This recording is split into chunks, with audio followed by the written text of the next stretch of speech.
Sən sosial mediadan tanıyan xeyli insan var, şeirlərini dinləyən, nə bilim TikTokda videolar çəkən, fon musiqilərinə qoyan, fonlara qoyan videolarda. Amma istəyirəm ki, bu fonun digər fonu var da. Bu Xəzər Süleymanlı brendi necə ərsəyə gəldi? Xəzər Süleymanlı necə yarandı?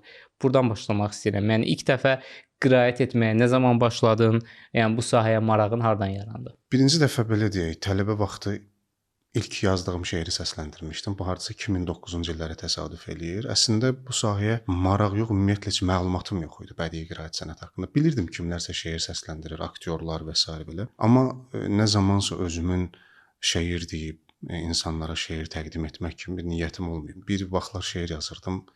O şeirləri də ancaq belə deyək, ya telefonda o vaxtlar indi təzə-təzə telefonlar inkişaf edirdi, belə deyək ki, məsələn zametka yer deyək də, belə deyək, o not yerindən oxuyurdum. Bir dəfə təsadüfən dedilər ki, elə diktofona səsini yaz, biz orada qulaq asarıq. Bir şeir var, Küləklər adında bir şeir. O şeiri diktofona yazandan sonra bir müddət sonra çox yayıldı.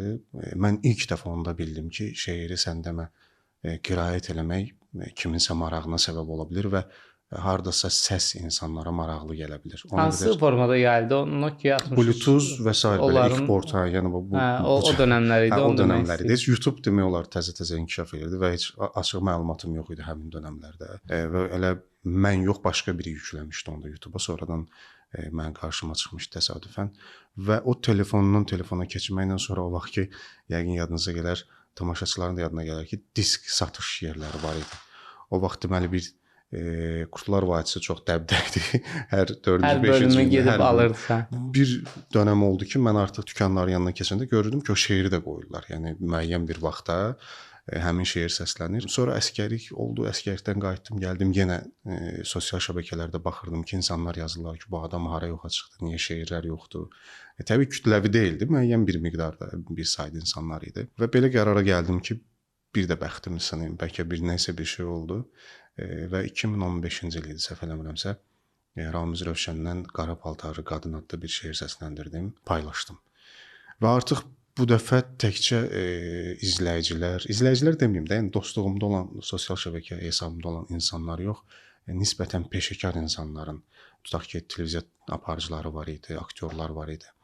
Bunların fikirlərini gördüm şərhlərdə ki, səsiniz maraqlıdır və səsdən əlavə şeirə yanaşma fərqli idi. Çünki adətən bizdə şeir demək biraz pafosla, Sovet pafosu ilə, bəli. Çox idi. Atanın adını ucaltdın, sağ ol, belə qışqırıq. Doğru, tam o intonasiya ilə şeirlər səslənirdi və əslində onun da öz yeri var onun. Ot kökü üstə bitər deyiblər, mənim yadımdandır.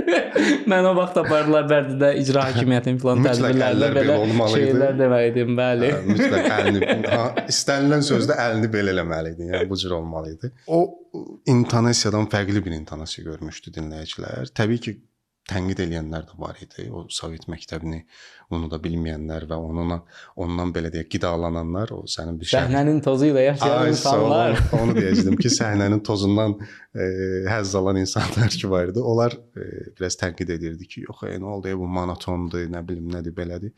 Və bir müddət sonra gördüm ki, Pərviz Təsərrürlə həmin insanlar istəyirdilər bu üslubda şeir desinlər.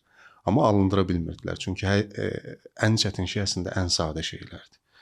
Bəzən biz deyirik ki, bu nə var, mən də eləyərəm, amma eləyə bilmirsən.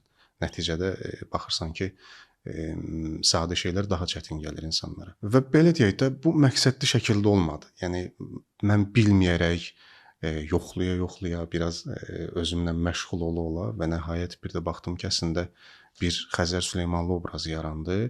Şeirlər səsləndirən insanlar bəzi məqamlarda ona sığınırlar, ağlamaq üçün bir bəhanə axtarıb o şeirləri dinləyirlər və yaxud da kimsə öz sevgisini, həsrətini ifadə edir həmin şeirlərlə.